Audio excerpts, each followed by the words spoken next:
예루살렘으로 돌아온 이 에스라가 이제 방백들에게 이스라엘 백성들의 이 영적인 상태에 대해서 이야기를 듣게 됩니다.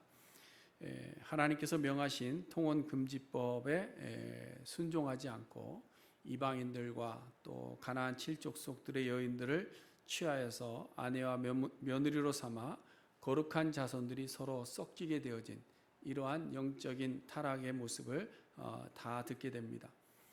이 말은 단순히 통혼하게 된 것만을 가지고 이야기하는 것은 아닐 줄로 압니다. 분명 이를 인해서 생겨나게 된 여러 가지 불순종의 모습들과 또한 우상 숭배 현상들이 있었다는 것을 우리가 알 수 있죠. 왜냐하면 당시 이방 여인들을 취한 이스라엘 백성들의 수가 적은 숫자가 아니었습니다. 한둘이 그런 것이 아니었죠. 어느 한 지파의 문제가 아니었습니다. 여러분 10장에 가서 보시면 이제 그 명단이 쭉 기록되고 있습니다. 10장 18절부터 보시면 그 제사장의 가문에서도 여러 사람이고 레위 사람들 중에도 있고요. 노래하는 자들에게도 있고 문지기들 중에도 있고 그 외 여러 이 자손 저 자손 할 것 없이 여러 자손들 중에도 이방 여인들을 데려다가 며느리로 삼고 아내로 삼은 사람들이 많이 있었습니다. 이쯤 되면 이제 이방 여인과의 결혼이 어떻게 그 민족 안에서 일상적인 현상이 되어버렸다라고 우리는 볼 수 있는 거죠. 그리고 이제 이 말을 듣고 에스라가 옷을 찢었습니다. 머리털을 쥐어 뜯습니다. 수염을 쥐어 뜯고 주저앉게 되죠. 이걸만 보더라도 이 영적인 상태가 얼마나 심각했는가 하는 것을 알 수 있는 부분입니다. 하나님께서 자기 백성들에게 율법을 주실 때에 가장 경계하셨던 것은 그들의 마음이 하나님에게서 옮겨지는 것입니다. 우상에게 그들의 마음을 빼앗기는 것입니다. 자기 백성들이 하나님을 잊어버리는 것입니다. 그것을 하나님께서 늘 경계하셨습니다. 그래서 율법도 주시고 여러 가지 일들을 우리에게 보여주시죠. 그래서 신명기 4장에 보면 율법을 지키라 이렇게 말씀합니다. 율법을 지켜라. 왜 율법을 지켜야 되느냐? 7장에 가보니까 가나안의 이방 민족과 통혼하지 말고 그들과 섞이지 말아라. 이것은 율법을 지키고 하나님을 기억하라는 것이죠. 이방인과 섞여서 통혼함으로 말미암아 하나님을 잃어버리고 우상 섬기는 일에 빠지지 말아라 이 이야기를 하는 겁니다. 그런데 그렇게 긴 시간을 고생하며 또 나라 잃은 서러움을 겪었음에도 불구하고 또다시 이 유대인들이 이스라엘 백성들이 하나님의 은혜를 잊어버리고 이방 여인들을 취하기 시작하는 거죠. 그리고 그들과 통혼하게 되는 겁니다. 이러한 현실 앞에서 에스라는 절망하는 겁니다. 절망하는 거예요. 절망하는 거예요. 가슴을 칠 수밖에 없는 그러한 자기 민족의 영적인 타락의 모습을 그대로 보고 있는 것이죠. 이러한 영적 타락의 현실을 마주한 에스라가 그럼 어떻게 했느냐? 기가 막혀 주저앉았는데 포기해버리느냐? 그렇지 않죠. 여러분 우리는 지난 시간 에스라의 슬픔에 대해서 우리가 말씀을 보았는데 기억을 하시는지 잘 모르겠습니다. 근데 에스라의 슬픔하는 그 슬픔 속에 누구의 모습이 투영되는가 하면 바로 제 모습이 거기에 투영되더라라는 겁니다. 하나님 앞에 불순종하고 말씀이 있어도 그 말씀을 가까이 하지도 않고 말씀을 알면서도 순종하지 않는 나의 모습이 그 안에 투영되더라라는 겁니다. 그래서 말씀을 전하는 저도 에스라가 슬퍼했던 그 슬픔의 대상이라는 생각을 하면서 에스라가 나를 보면서 슬퍼했겠구나라는 생각을 합니다. 말씀을 들은 여러분들은 모르겠습니다. 자, 그럼 우리가 현 실태를 알았으면 그 다음은 어떻게 되느냐 하는 거죠. 우리의 영적인 상태가 피폐했도록 다 피폐해져 있고 우리 영적인 상태가 불순종의 자리에 있었다고 한다면 그럼 이제 어떻게 되느냐라는 겁니다. 여러분 상태를 아는 것이 중요한 것이 아니라 무너진 것이 발견되었으면 그 다음에 이것을 어떻게 일으켜 세울까 하는 것을 찾아야 되는 것 아니겠습니까? 그렇잖아요. 지난 금요일에 집에 잔디를 이렇게 깎았는데요. 잔디 머신이 이제 잘 가다가 그래도 이렇게 자동으로 가던 거였는데 중간쯤 가다 자동으로 안 가는 거예요. 뭔가 고장이 난 거죠.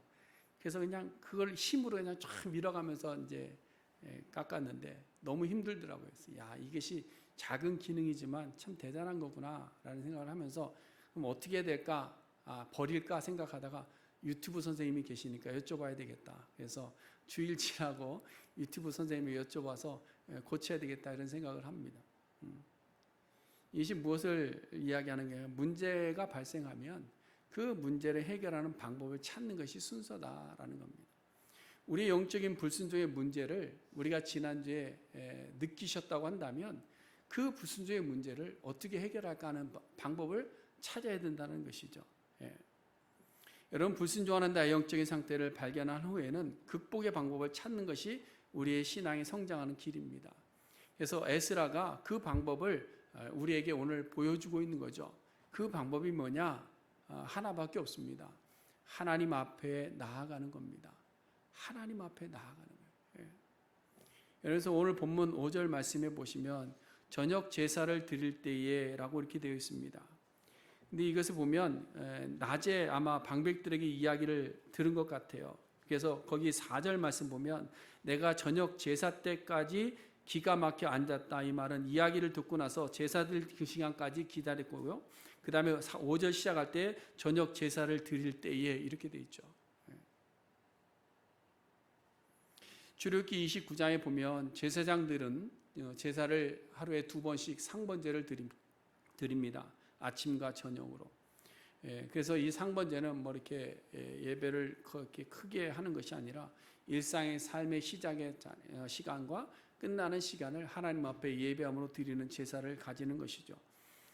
근데 이제 에스라가 이 저녁 제사의 시간에 그냥 일상적으로 드려야 되는 마무리 시간이 마치 속죄제를 드리는 것처럼 통곡하는 자리가 된 겁니다. 에스라가 속옷과 겉옷을 찢어버립니다. 그 앞에 무릎을 꿇었습니다. 하나님을 향해서 손을 들고 부르짖습니다. 나의 하나님이여, 내가 부끄럽고 낯이 뜨거워서 감히 나의 하나님을 향하여 얼굴을 들지 못하오니 이는 우리 죄악이 많아 정수리에 넘치고 우리 허물이 커서 하늘에 미침이니이다. 여러분, 함께 부끄러워지지 않습니까? 저는 이 말씀을 읽고 또 읽지만 읽을 때마다 스스로가 부끄러워집니다. 내가 부끄럽고 낯이 뜨거워서 감히 나의 하나님을 향해서 얼굴을 들 수가 없습니다. 우리 영적인 상태를 보면 그렇다라는 것이죠. 여러분, 우리가 관계를 회복하는 가장 좋은 방법이 뭘까요? 누구랑 다퉜습니다. 그럼 그 다툼을 해결하는 가장 좋은 방법이 뭐죠? 뭐예요? 혼자 기도하고 용서하는 겁니까? 그것도 필요하겠죠. 그러나 가장 좋은 것은 만나는 겁니다. 그렇죠? 만나는 거예요. 만나서 해결을 봐야 되는 거예요. 그래서 서로 오해를 푸는 거고 서로 고백하는 겁니다. 여러분, 관계의 단절은 만남의 회피가 되면 그 다음부터는 복구가 어려워집니다. 그 시간이 오래되다 보면요, 그 다음에 다시 만나는 것이 힘들어지는 거예요. 여러분, 아담과 하와가 그랬죠. 범죄한 이후에 가장 먼저 한 것이 뭐죠? 만남에 대한 회피였습니다. 하나님이 만나자 그러는데 뭐예요? 아담과 하와는 숨었습니다. 이것이 죄의 본성입니다. 그리고 에덴 동산에 쫓겨난 이후에 죄인들의 고백은 다 뭐예요? 하나님이여, 당신이 나를 떠나소서, 내가 하나님 앞에 설 수 없습니다. 이거예요. 그래서 죄인들의 모습은 늘 하나님 앞에서 숨으려는 모습이 있는 겁니다. 근데 회복을 구하는 자들에게 주시는 말씀은 뭐냐? 오라는 겁니다. 오라는 겁니다. 하나님께서 성막을 주실 때도 이리로 와라는 거예요. 와라. 와서 뭐 하자? 만나자 말씀하거든요. 회복을 위한 겁니다. 그래서 예배의 자리를 우리가 자꾸 강조하는 이유는 회복을 구하는 자들이 유일한 통로가 바로 예배이기 때문에 그렇습니다. 여러분, 하나님과의 관계가 흐트러졌으면요, 우리가 산으로 가는 것이 아니고 혼자 세상 가운데 고민하는 것이 아니라 예배의 자리로 나오는 겁니다. 그래서 예배의 자리에서 앉아야 되는 거예요. 그 자리에 앉아야 문제가 해결되는 겁니다. 오늘 에스라를 보세요. 4절에서는 낮에 방백들이 이야기를 듣고 기가 막혀 자리에 주저앉아 버렸는데 이 이스라엘의 영적 회복을 어떻게 할까? 저녁 제사 자리에 나아가서 하나님 앞에 앉은 겁니다. 거기서부터 문제가 해결되기 시작하는 거예요. 이것이 영적인 회복의 가장 기본입니다. 그러니까 여러분, 우리가 새벽을 깨워서 말씀과 기도로 상번제를 드립니다. 그리고 저녁에 잠자리에 들기 전에 하나님 앞에 앉습니다. 그리고 하루를 마무리하죠. 그렇죠? 여러분 다 그렇게 하지 않습니까? 아침과 저녁으로 기도하는 줄 알고 있습니다. 근데 여기서 더 나아가서 우리의 간절한 기도의 제목이 있을 때에, 우리의 영적인 피폐함을 바라볼 수 있을 때에, 우리가 영적으로 죽어 있음을 발견하게 될 때에 우리는 예배당에 나와서 이 자리에 주저앉아 여기서 무릎 꿇고 하나님 앞에 기도하고 손을 들어야 된다는 사실이에요. 그래야 관계가 회복되는 겁니다.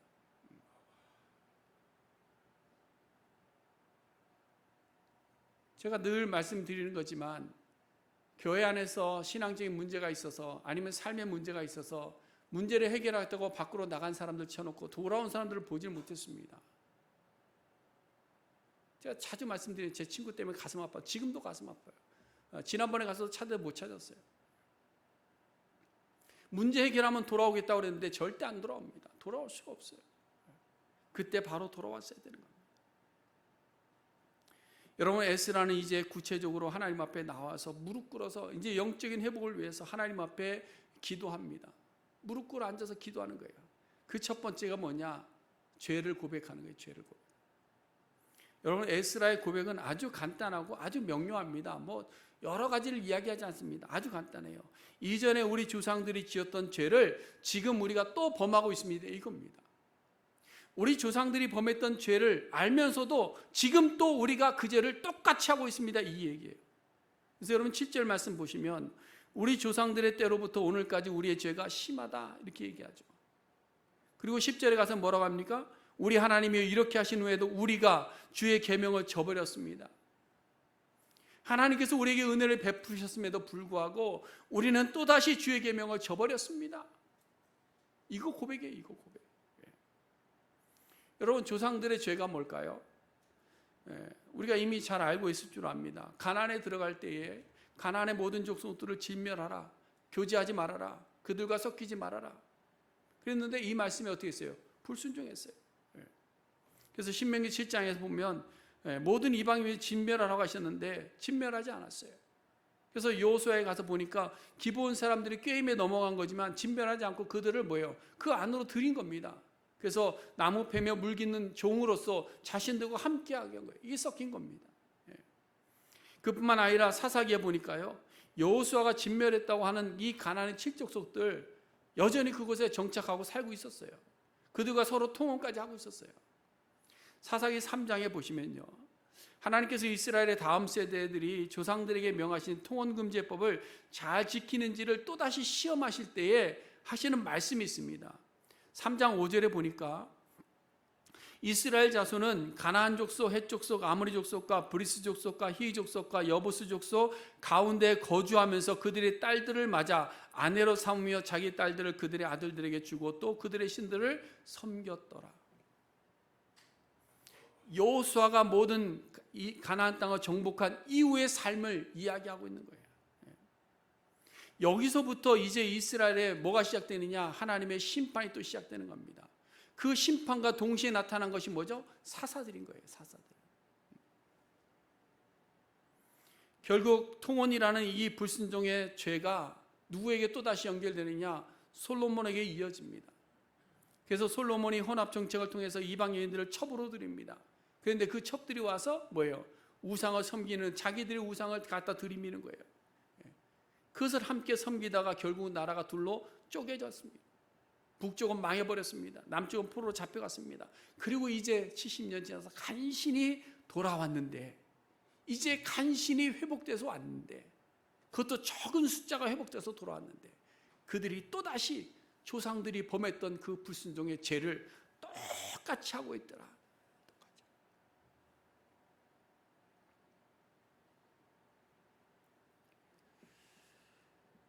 이 죄가 참 무서운 겁니다. 그래서 무서운 거예요. 데살로니가전서 5장에 보면 사도 바울이 데살로니가 교회를 향해서 권면할 때 항상 기뻐해라, 쉬지 말고 기도해라, 범사에 감사해라 말씀하시면서 마지막에 가서 22절에 가면 뭐라고 이야기합니까? 악은 어떤 모양이라도 어떻게 해라? 버려라. 기뻐해라, 기도해라, 감사해라. 그런데 악은, 죄의 모습은 그 모양이라도 흉내도 내지 말고 다 버려라. 여러분, 가끔 우리가 성경을 보다 보면 이거 하나님 너무 극단적인데요 할 때가 있습니다. 그리고 인본주의적인 입장에 생각할 때, 도덕적으로 생각할 때, 인간적인 생각으로 볼 때 불편해하는 부분들이 분명히 있습니다. 이방 민족과의 전투에서 왜요? 그 적들을 위해서 적들을 완전히 다 죽여버리라는 거 아닙니까? 살려두지 말아라. 좀 잔인해 보이기도 합니다. 또 예수님께서는 마음의 생각만 해도 죄라는 겁니다. 그러면 우리는 뭐예요? 죄 속에서 살 수밖에 없는 죄 구덩이에요. 죄 구덩이. 맨날 죄 짓지 않습니까? 마음속에서. 우리는 예배하는 순간에도 죄 짓지 않습니까? 그렇잖아요. 미워하는 죄도 짓고요. 딴 생각하는 죄도 짓고요. 다 짓습니다. 또 악은 흉내도 내지 말고 그 모양도 완전히 버리라 그러는데, 그러면 사람들과의 관계 속에서 어떻게 살아갑니까? 그렇잖아요. 오늘 이방 민족과도 혼인도 하지 말라고 하는 것 등을 보면 하나님이 어떻게 보면 너무 극단적이다라는 거예요. 너무 심하다라고 불편해할 수 있습니다. 근데 왜 하나님께서 이렇게까지 강하게 하시느냐라는 거예요. 왜 이렇게 강하게 하시느냐? 그것은 죄의 파급력을 아시기 때문에 그러는 거예요. 여러분, 작은 물의 누수가 뚱을 완전히 허물어 버리는 이야기를 우리는 압니다. 그것처럼 죄라는 것은 작은 것이 우리 안에 들어올 때에 그것을 그냥 내버려 둘 때에 그 죄가 우리 가운데서 또아리를 틉니다. 그래서 그것 때문에 우리 모든 삶이 죄로 가득해질 수 있다는 거예요. 그래서 여러분, 죄라는 것이 우리 속에 들어오면요, 죄는 우리와 인간에게 굉장히 친화적입니다. 그렇기 때문에 받아들이기가 굉장히 쉬워요. 옳거는 이거구나 라고 머리를 탁 칠 때도 있습니다. 그런데 그게 하나님 앞에 죄가 되는 것이 있다라는 사실이에요. 그러다 보니까 우리는 죄의 모양이라도 버려야 된다, 하나님께서 하시는 말씀을 기억해야 되는 겁니다. 이스라엘 백성들의 역사가 그것을 다 증명해 왔습니다. 우리가 성경을 읽다 보면 이스라엘 역사가 있는데 그 역사가 다 있지 않습니까? 예수님께서 그래서 뭐라고 말씀해요? 누르고 주의하라. 누르고. 막 번지게 하나 누르고 주의하라.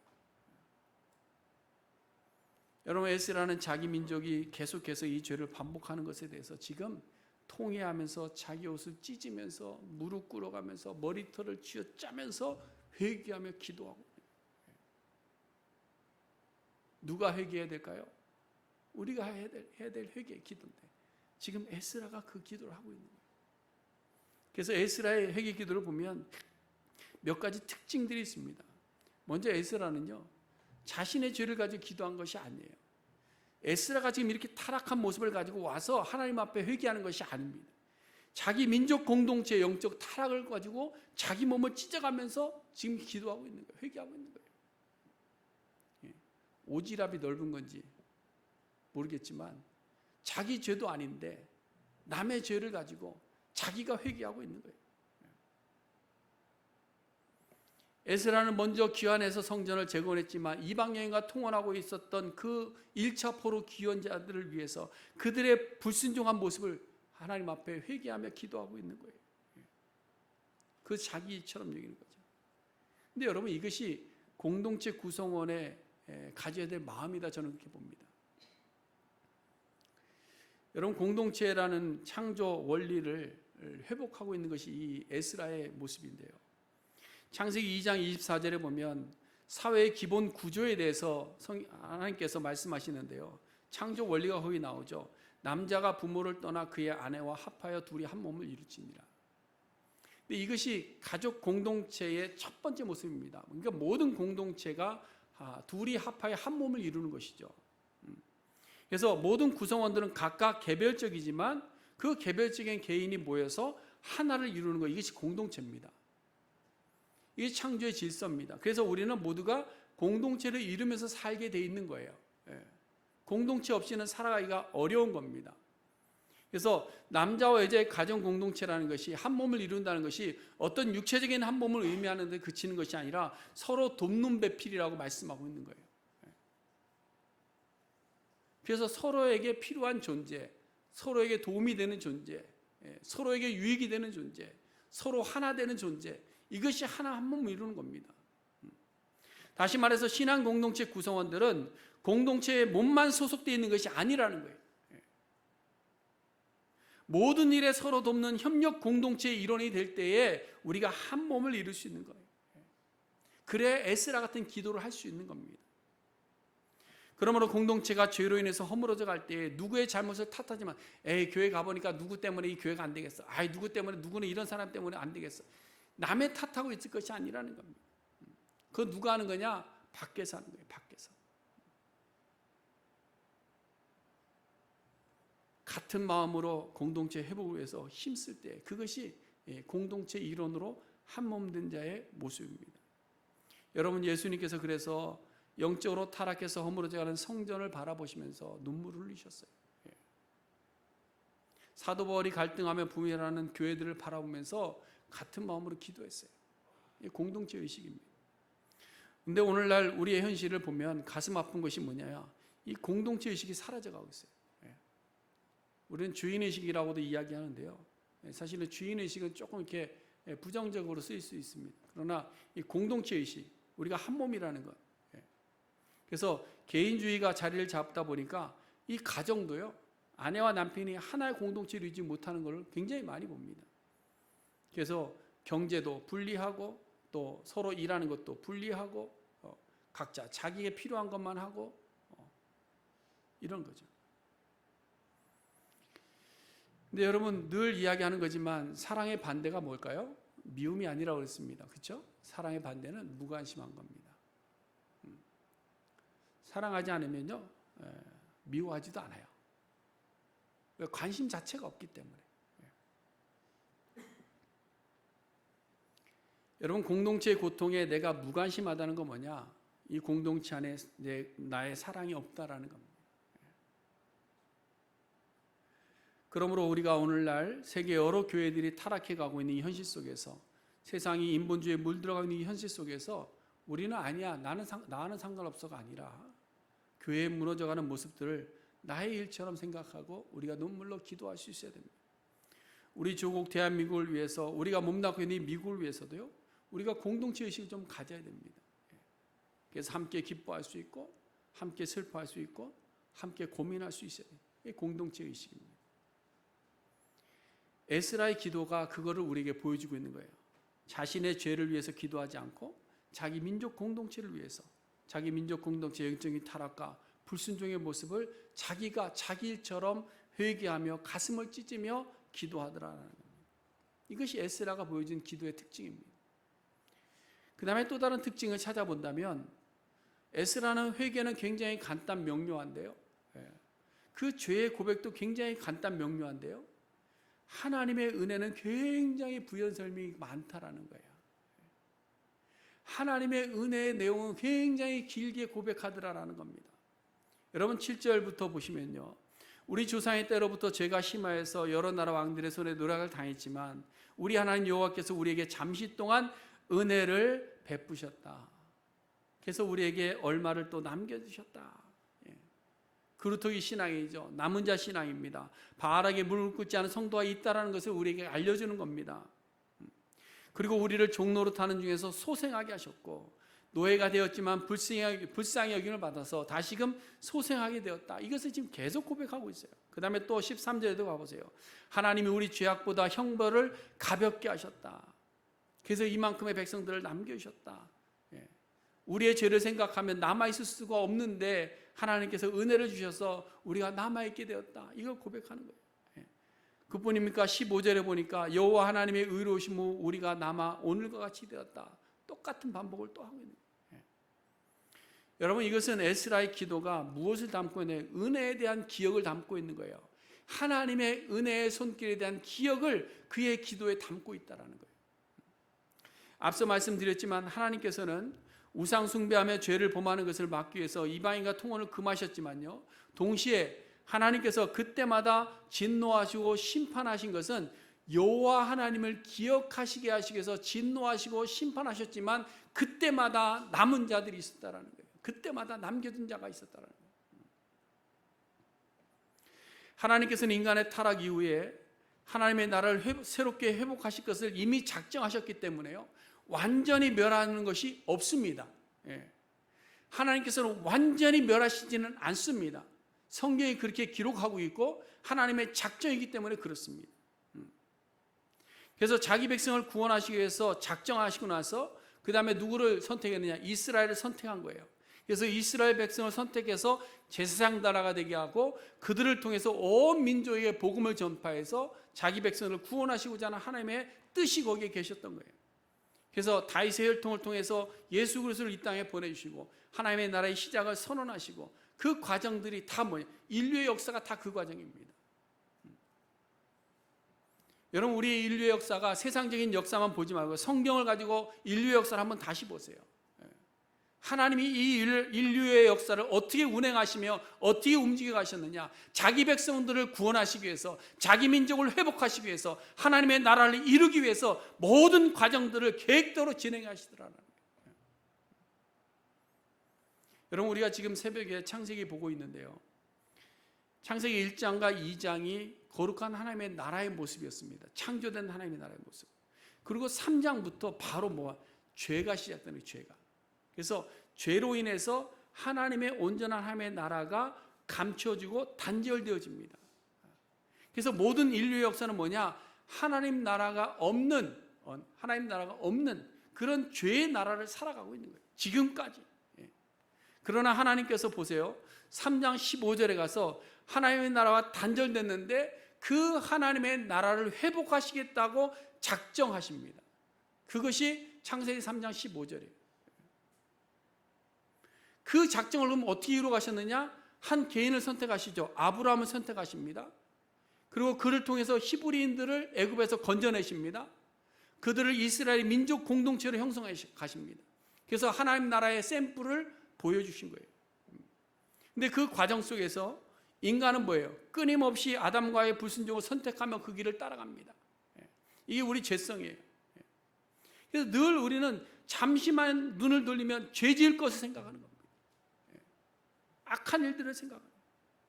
그러나 하나님 보세요. 하나님 그냥 두고 보시느냐? 아니에요. 그냥 두지 않습니다. 하나님은 계속해서 은혜로 살리시고 은혜로 지켜주시고 은혜로 보호해 주시고 어떨 때는 은혜로 회초리를 들기도 하시다. 그리고 그때마다 계속해서 반복해 주시는 말씀이 하나 있어요. 그것이 뭐냐? 기억하라입니다. 기억하라, 기억하라, 기억하라. 내가 너희의 하나님됨을 기억하라. 너희는 내 백성임을 기억하라. 내가 너희를 위해서 지켜준 일들을 기억해라. 내가 너희에게 약속한 것들을 기억해라. 내가 너희에게 행한 일들을 기억해라. 늘 기억해라. 그러므로 지금 에스라가 회개하며 기도하는 것은 하나님 잘못했어요, 용서해서 여기에서 뛰어넘어서 하나님의 은혜를 기억하기를 구하고 있는 거예요. 그래서 불순종을 버리고 순종으로 나아가지 못한 것에 대해서 회개하면서 하나님 다시 한번 우리에게 기회를 주세요. 하나님 나에게 다시 은혜를 주셔서 우리가 그때를 기억하며 일어나게 하여 주옵소서. 이것을 기도하고 있는 거예요. 누구를 대신해서? 저를 대신해서, 우리 각자를 대신해서 에스라가 지금 기도하고 있는 겁니다. 여러분, 우리도 마찬가지입니다. 우리는 늘 잊어버리고 살아갑니다. 우리는 늘 잊어버리고 살아갑니다. 어제의 은혜를 오늘은 또 잊어버리고 살아갑니다. 그리고 다시 불순종의 죄의 길로 갑니다. 오만한 자의 자리에 자리를 펼 때가 있습니다.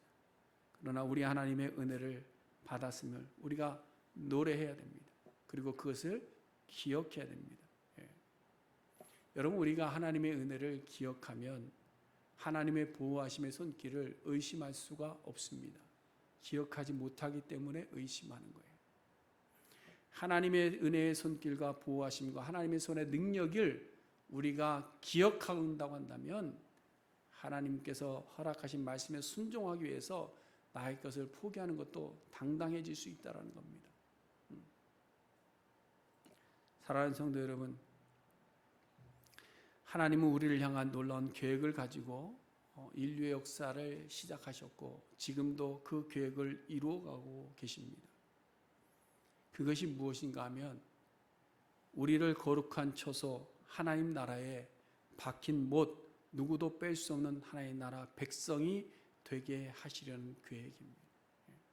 오늘 본문 8절 말씀 보세요. 이제 우리 하나님 여호와께서 우리에게 잠시 동안 은혜를 베푸사 얼마를 남겨두어 피하게 하신 우리를 거룩한 처소에 박힌 목과 같게 하시고, 이렇게 되어 있습니다. 여기서 에스라가 말하는 거룩한 처소는 눈에 보이는 가나안 땅일 수 있습니다. 예루살렘일 수 있습니다. 박힌 못은 우리를 거기에 계속해서 살게 하심이라고 이야기할 수 있습니다. 그럼 이것을 우리에게 적용하면 거룩한 처소는 뭘까요? 새 예루살렘, 하나님의 나라입니다. 박힌 못은 뭘까요? 그곳에 구원받은 백성이 되는 것입니다. 이것이 하나님의 계획입니다. 근데 누가 이 은혜의 자리에 서게 되느냐? 그것은 하나님의 은혜를 기억하며 믿음으로 순종하는 자들이 서게 될 줄로 믿습니다.